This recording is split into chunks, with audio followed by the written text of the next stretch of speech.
नमस्कार दोस्तों। तो आइए हम शुरू करते हैं इस कहानी का 5वां अध्याय, जो है खुले सूत्र।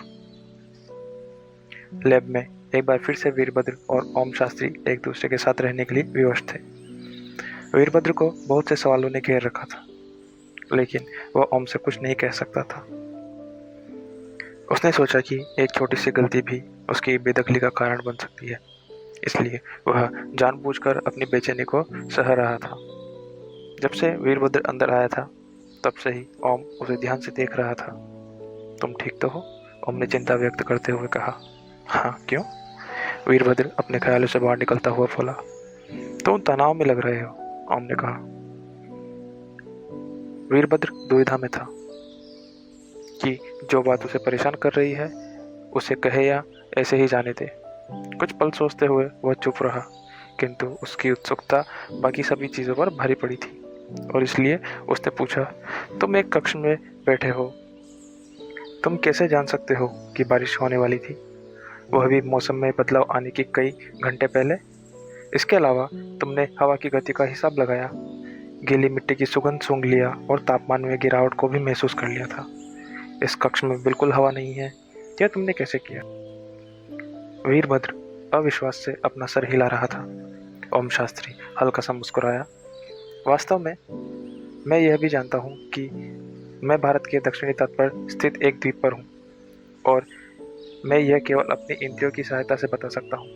वीरभद्र के होश उड़ गए। तुम यह नहीं जान सकते, जब तुम्हें हेलीकॉप्टर से लाया जा रहा था तुम बेहोश थे और तुम्हारी आंखों पर पट्टी बंधी हुई थी। लेकिन मुझे यह सब पता है। इसके लिए बस कुछ अनुभव और अभ्यास की आवश्यकता है। यह तुम भी कर सकते हो, कोई भी कर सकता है। ओम ने कंधे झटकते हुए वास्तविकता प्रकट की। कैसे? वीरभद्र को कुछ समझ नहीं आ रहा था।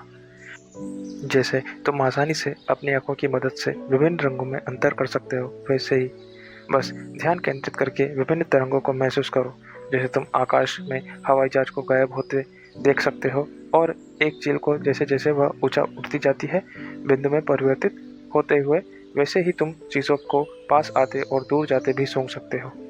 वीरभद्र द्वारा सीखे गए सभी तर्क और विश्लेषण से परे ओम ने विस्तार के साथ समझाया। वीरभद्र को और बहुत कुछ सुलझाना था, इसलिए उसने अपनी बुद्धि न लगाते हुए अगला प्रश्न किया। तुम एक दक्षिण भारतीय नहीं हो, फिर भी तुम्हें इतनी सहजता से त्रुटि रहित तेलुगु कैसे बोल सकते हो? मैंने तेलुगु में कब बात की?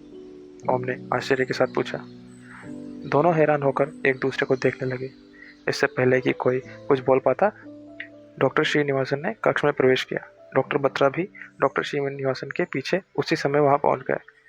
वीरभद्र ने पहले डॉक्टर श्रीनिवासन की ओर देखा और फिर डॉक्टर बत्रा की ओर। डॉक्टर बत्रा ने घमंड के साथ ओम शास्त्री को घूरा। फिर डॉक्टर श्रीनिवासन से धीरे से कहा, हम आपसे बात करना चाहते हैं। हम? डॉक्टर श्रीनिवासन ने पूछा। हम सभी सर। अभी नहीं, हम इस सेशन के बाद लंच ब्रेक में बात करेंगे। सर, हम आपसे बात किए बिना दूसरे सेशन शुरू नहीं करेंगे, डॉक्टर बत्रा ने जोर देते हुए कहा। टीम के बाकी लोग कहाँ हैं? डॉक्टर श्रीनिवासन ने बिफरते हुए कहा। आपके दफ्तर में, वे हम दोनों का इंतजार कर रहे हैं, डॉक्टर बत्रा ने कहा। ओम एवं वीरभद्र उन दोनों की ओर देख रहे थे और उनकी बात सुन रहे थे।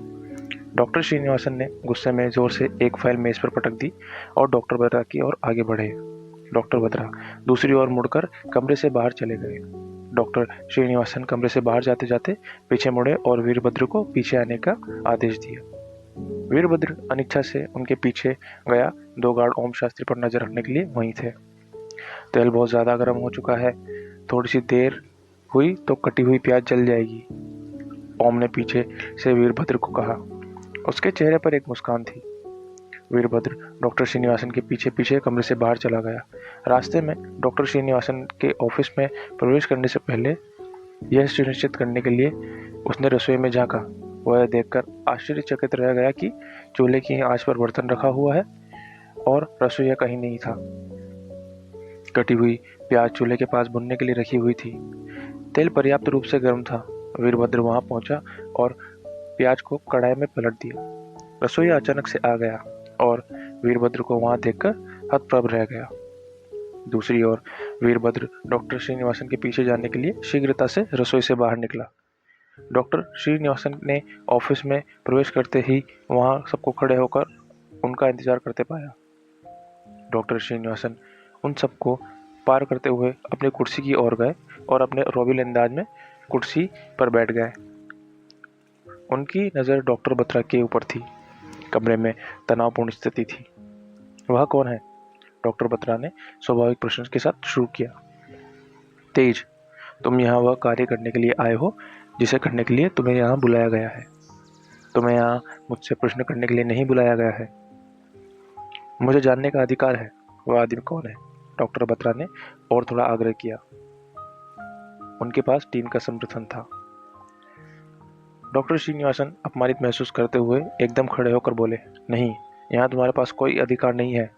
तुम्हारे सभी अधिकार मेरे पास सुरक्षित हैं। सर, कृपया शांत हो जाइए, डॉक्टर शाइस्ता ने डॉक्टर श्रीनिवासन को रोकते हुए आग्रह किया। उन्होंने कहा, ओम के संबंध में हमारी अधूरी जानकारियों के आधार पर हम एक अजीब से निष्कर्ष पर पहुंचने के लिए मजबूर हैं। हम सभी बहुत बेचैन और उलझे हुए हैं। डॉक्टर शाइस्ता के शब्दों को सुनकर डॉक्टर श्रीनिवासन थोड़ा शांत हुए और फिर बोले, आप में से किसी को भी डरने की कोई आवश्यकता नहीं है। आप सभी यहाँ सुरक्षित हैं। डॉक्टर श्रीनिवासन के पीछे खड़े वीरभद्र ने सहमति से सिर हिलाया। हम भले ही यहाँ सुरक्षित हों, लेकिन यदि वह एक आतंकवादी है तो शायद हमारा परिवार सुरक्षित ना हो, डॉक्टर बत्रा ने अपनी चिंता व्यक्त करते हुए कहा। वह एक आतंकवादी नहीं है, डॉक्टर श्रीनिवासन फिर से क्रोधित हो उठे और अपनी भारी आवाज में चिल्लाए। उनकी आवाज दूर तक गूंजती हुई प्रतीत हुई। आप इतने विश्वास के साथ कैसे कह सकते हैं? डॉक्टर बत्रा किसी भी सनक और नखरों के कारण पीछे नहीं हटने वाले थे। इस समय तो बिल्कुल भी नहीं। मुझे पता है, डॉक्टर श्रीनिवासन ने हाथों को अपनी छाती के सामने बांधते हुए अपने आप को निर्देशित करते हुए कहा। आप और क्या जानते हैं? डॉक्टर बत्रा ने पूछा। वह भी बदले में वही चीज़ कर रहे थे। डॉक्टर श्रीनिवासन ने अपने होठ बंद ही रखे। डॉक्टर शाइस्ता डॉक्टर श्रीनिवासन के पास गई और उन्हें कंधों पर थपथपाते हुए सांत्वना देते हुए कुर्सी पर बिठाया। डॉक्टर शाइस्ता ने उन्हें मेज पर रखा पानी का गिलास दिया। डॉक्टर श्रीनिवासन ने पानी पिया। शाइस्ता ने बोलने से पहले उन्हें आराम करने और सहज महसूस करने का समय दिया। सर, हमें कुछ ऐसी चीज़ें पता चली हैं जो हमें परेशान कर रही है और हमें कुछ खुले सूत्रों की तरफ ले जा रही है। LSD, कृपया सर को संक्षेप में बताओ। LSD ने ओम शास्त्री के संबंध में अपनी जानकारी का संक्षिप्त विवरण यह कहते हुए दोहराया, सर, जिस आदमी को हम ओम शास्त्री के नाम से जानते हैं उसकी देश के विभिन्न हिस्सों में कई पहचान है। कहीं उसका उल्लेख खुद के पिता के रूप में है तो कहीं खुद के पुत्र के रूप में। एक ही चेहरा किंतु अलग अलग नामों के साथ। मुझे उसकी अन्य पहचानों के नाम पर 2 मौजूदा लॉकर और बहुत से बैंक खाते मिले हैं जिनमें काफ़ी अधिक धनराशि मौजूद है। कानूनी तौर पर वह करीब करीब एक बेदाग व्यक्ति है, पर एक व्यवस्थित व्यक्ति दिखाई पड़ता है जो शायद किसी भूमिगत आतंकवादी संगठन के लिए काम करता हो। वह एक अत्यंत गोपनीय मिशन कर रहा हो जिसका हमें अभी तक पता नहीं चला है। एक बात जिसका हमें पता चला है वह यह है कि वह सुभाष चंद्र बोस की खोज कर रहा है, जो शायद सरकार और देश के लिए सबसे बड़ी चिंता का विषय हो। डॉक्टर श्रीनिवासन ने गौर से LSD की बात को सुना। डॉक्टर शाइस्ता वहाँ से बात को आगे ले जाती हुई बोली, सम्मोहन निद्रा अवस्था के दौरान उसने उन लोगों के बारे में बात की जिन्होंने पहले युगों में इस धरती पर कदम रखा था। हम में से कुछ समझते हैं कि उसे अपने सभी जन्म याद हैं और कुछ सोचते हैं कि वह दोहरे व्यक्तित्व का मरीज है। यह भी हो सकता है कि वह किसी प्राचीन गुप्त समूह का सदस्य हो जो पीढ़ी दर पीढ़ी कुछ छिपे उद्देश्य का कार्य करते आ रहे हैं, लेकिन उसकी कोई भी पहचान इनमें से किसी भी संभावना से मेल नहीं खाती है। जैसे ही डॉक्टर शाइस्ता ने बात करना बंद किया, उस जगह सन्नाटा छा गया। शाइस्ता ने आगे कहा, सर, यदि आप चाहते हैं कि हम आपकी सहायता करें तो इसके लिए आप जो जानते हैं वह हमें बताकर आपको हमारी सहायता करनी होगी। इस सुविधा केंद्र के पीछे का क्या राज है? हम उस आदमी को यहाँ क्यों लाए हैं? हम उससे क्या जानने के लिए संघर्ष कर रहे हैं? सर, कृपया आप जो जानते हैं हमें बताइए। डॉक्टर बत्रा इस बार गुस्से से ज़्यादा हताश लग रहे थे। हमेशा की तरह डॉक्टर श्रीनिवासन ने इस बार भी अपने चेहरे पर कोई भाव प्रकट नहीं किया। उन्होंने एक गहरी सांस ली और अपने पैरों को देखने लगे, जैसे मन में कुछ हिसाब लगा रहे हों। कुछ देर बाद वे बोले, ठीक है, मैं जो कुछ भी जानता हूँ वह आप सबको बताऊंगा, लेकिन उससे पहले तुमने जो उसके लॉकर के बारे में बताया था उसकी पूरी जानकारी मुझे चाहिए। हो गया सर, यह लीजिए। एलएसडी ने अपनी तरफ से डॉक्टर श्रीनिवासन को एक कागज देते हुए कहा, जो उन्होंने वीरभद्र को दे दिया। वीरभद्र कागज लेते ही कक्ष से बाहर चला गया। वह जानता था कि उसे क्या करना है। डॉक्टर श्रीनिवासन ने अपनी मेज से जुड़ी हुई तिजोरी को बहुत ध्यान से खोला और उसमें से कुछ तस्वीरें एवं दस्तावेज बाहर निकालकर डॉक्टर शहिस्ता को दे दिए, जिन्होंने एक एक करके सब देखते हुए बाकी लोगों में बांट दिए। सभी तस्वीरें ओम शास्त्री के विभिन्न रूप और पहनावे में थी। हर तस्वीर के नीचे उनके लिए जाने वाली जगह और साल लिखे हुए थे। शहिस्ता ने एक एक करके उन्हें पढ़ा। 1874 बनारस में, 1882 हरियाणा में, 1888 मद्रास में, 1895 महाराष्ट्र में, 1902 केरल में, 1916 लखनऊ में, 1930 सत्याग्रह आंदोलन, 1944 में सुभाष चंद्र बोस की सेना के फॉरवर्ड ब्लॉक में, 1964 में जवाहरलाल नेहरू के अंतिम संस्कार में, 1984 में श्रीमती इंदिरा गांधी के अंतिम संस्कार में, 1991 में राजीव गांधी के अंतिम संस्कार में, 1988, 2001, 2005, 2010, 2011, 2012, 2013, 2014 और 2015। डॉक्टर श्रीनिवासन ने ध्यान से सभी के चेहरों को पढ़ते हुए कहा, यह सब मृत्यु प्रमाण पत्र है। कुछ सरकारी रिकॉर्ड्स हैं जो इस बात की पुष्टि करते हैं कि ओम शास्त्री द्वारा उपयोग किए गए सभी नामों की मृत्यु हो चुकी है, किंतु जब वह किसी जगह पर मर जाता है तो दूसरी जगह पर जीवित हो जाता है। उल्लेखनीय रूप से वह हर तस्वीर में एक ही उम्र का है, नहीं जवान और नहीं बूढ़ा, लगभग 40 वर्ष का।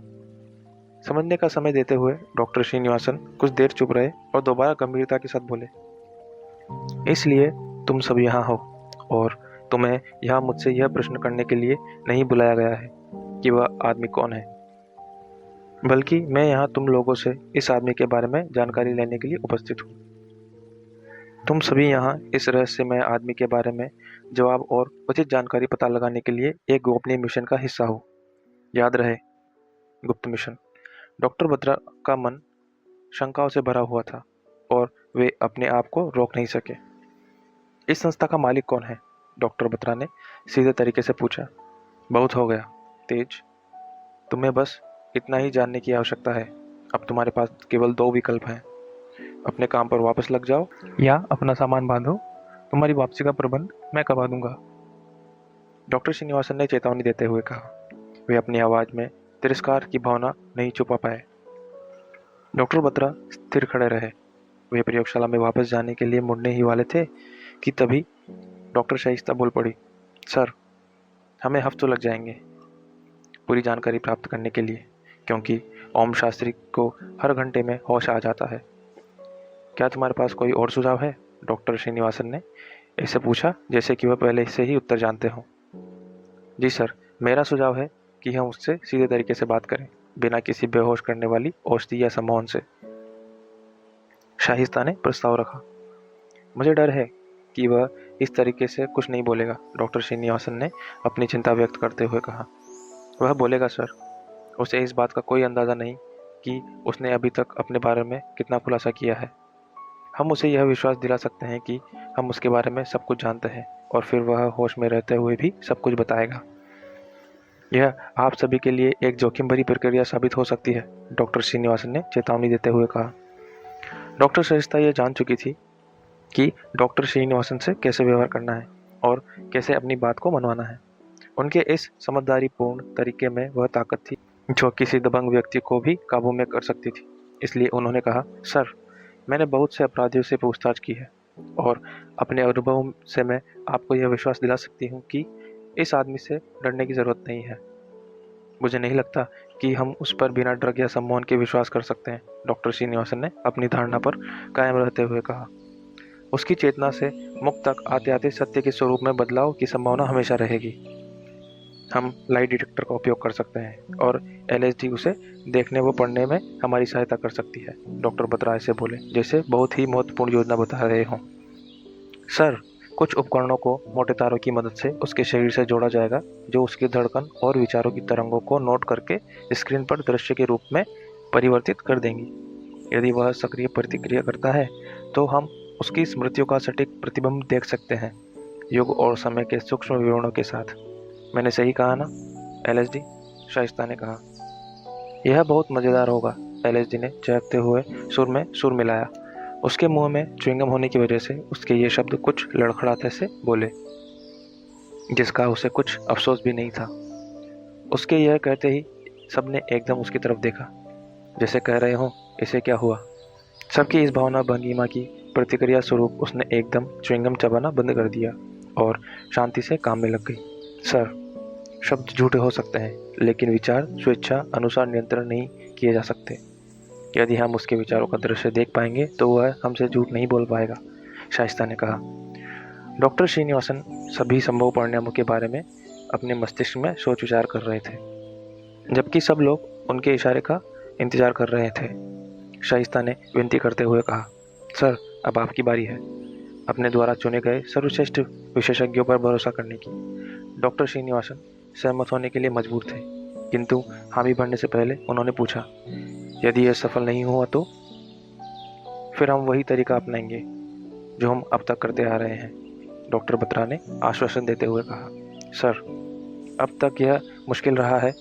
उसके द्वारा बोले गए सभी वाक्यों ने नए सवाल खड़े कर दिए हैं और मुझे अब इस बात पर कोई अंदाज़ा नहीं है कि उससे क्या पूछना चाहिए, शाइस्ता ने कहा। ठीक है, जो भी तुम्हें ठीक लगे उसके साथ आगे बढ़ो, लेकिन शाइस्ता, सतर्क रहना, एक आवश्यक दूरी ज़रूर बनाए रखना। कोई रिकॉर्डिंग नहीं होगी। हम दोपहर के खाने के बाद शुरू करेंगे। डॉक्टर श्रीनिवासन चिंतित थे। सभी दोपहर के भोजन के लिए भोजन कक्ष की ओर आगे बढ़े, लेकिन डॉक्टर शाइस्ता प्रयोगशाला की ओर गई। वे ओम की तरफ बढ़ी और उसके सामने खड़ी हो गई। उन्होंने मुस्कुराते हुए कहा, हेलो, मेरा नाम शाइस्ता है। मुझे पहले अपना परिचय देने का मौका नहीं मिला था। ओम, तुम अपना भोजन कर लो। इस बीच मैं दूसरों के साथ हूँ।